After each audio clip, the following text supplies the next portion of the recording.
Assalamualaikum warahmatullahi wabarakatuh. Perkenalkan, nama saya Penny. Saya dari kelas MPI 1A. Di sini saya akan menjelaskan tentang ilmu hadis riwayah dan diroyah dan sejarah perkembangannya. Pengertian ilmu hadis yaitu al-qawaidul mu'arrifatu bihalir rawi wal marwi, yang artinya kaidah-kaidah yang mengetahui tentang keadaan perawi dan yang diriwayatkannya. Apa sih itu perawi dan apa itu marwi? Perawi adalah orang-orang yang membawa hadis atau menerima hadis dari Nabi lalu ia menyampaikannya lagi. Atau jadi bisa disebut perawi ini adalah orang-orang yang mendengar hadis dari Nabi, lalu ia menyampaikannya lagi ke orang-orang menyampaikannya lagi, itu bisa disebut perawi. Perawi ini biasanya ada dalam sanad dalam sebuah hadis, bukan dalam matan. Kalau dalam matan itu adalah isi dari hadisnya, bisa disebut dengan marwi. Jadi marwi ini adalah isi dari hadisnya atau yang diriwayatkan dari Nabi yang ada dalam matan. Selanjutnya saya akan bahas tentang ilmu hadisnya. Jadi ilmu hadis dibagi menjadi dua, yaitu ilmu hadis riwayah dan ilmu hadis diroyah. Apa sih itu ilmu hadis riwayah?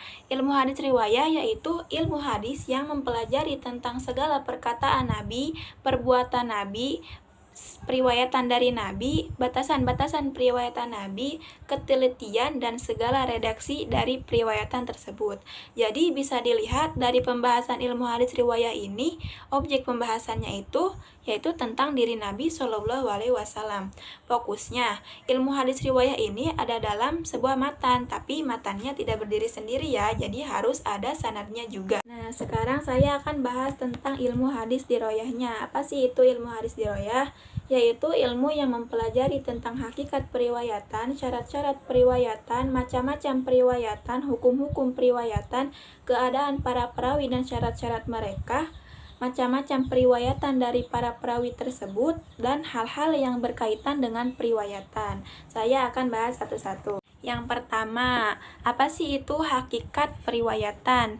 Jadi hakikat periwayatan itu yaitu memindahkan berita dan menjandarkannya kepada orang yang membawa berita. Misalnya, si A membawa berita dan menceritakannya ke si B, lalu si B menceritakannya lagi ke si C, lalu si C menceritakannya lagi dengan menyebutkan bahwa si B mendapatkan berita ini dari si A. Jadi, menyampaikan berita dengan menyebutkan sumbernya, itu periwayatan. Lalu, apa itu syarat-syarat periwayatan? Jadi, syarat-syarat periwayatan yaitu metode perawi ketika menerima periwayatan hadis.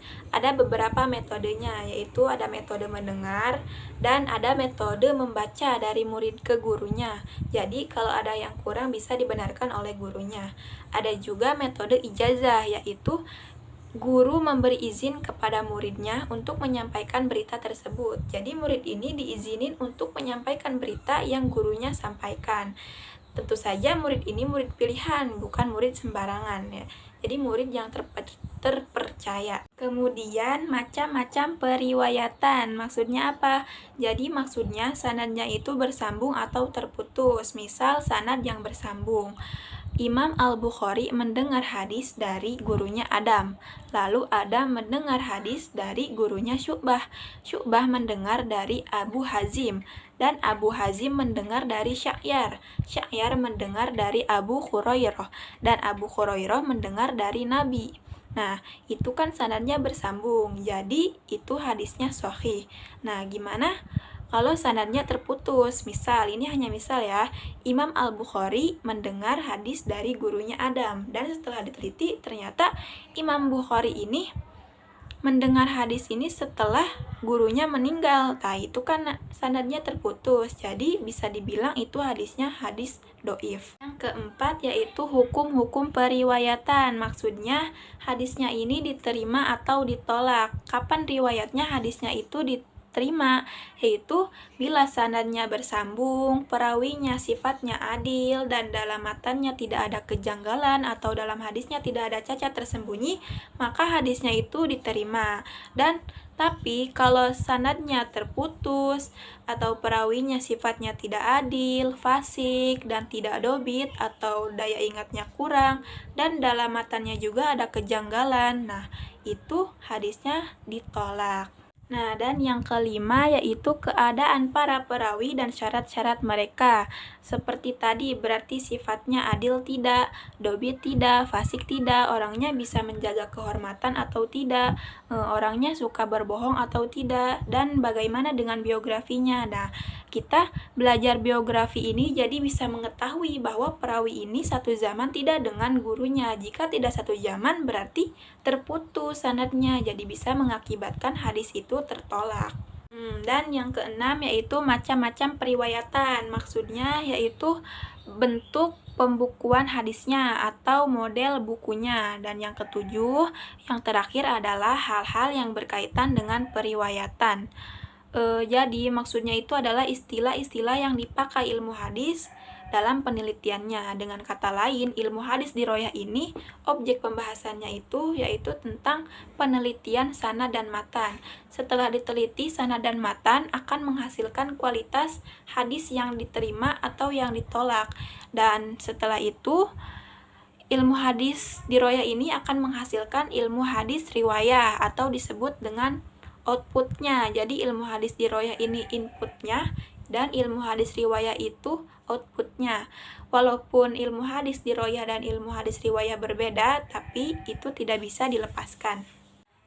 Selanjutnya saya akan membahas tentang sejarah perkembangan ilmu hadis riwayah, yaitu hadisnya, dan ilmu hadis diroyah, yaitu ilmu hadisnya.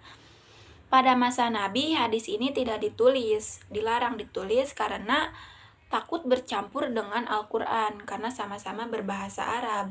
Tapi kemudian larangan dan kebolehan ini bersifat kondisional karena pada masa itu ada beberapa para sahabat yang memiliki catatan hadis atau koleksi hadis. Lalu bagaimana dengan ilmu hadisnya? Pada masa Nabi, ilmu hadis itu juga udah ada dasar-dasarnya.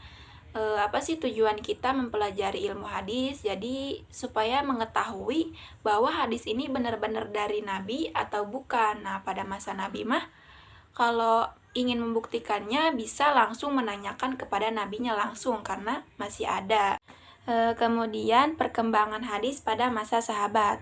Pada masa sahabat ini disebut dengan masa pembatasan periwayatan atau bisa disebut dengan taklil ar-riwayah. Jadi maksudnya sahabat ini tidak sembarangan dalam menyampaikan atau mengucapkan hadis dan menerima hadis. Jadi harus disertai dengan sumpah dan saksi bagi orang yang menyampaikan hadis.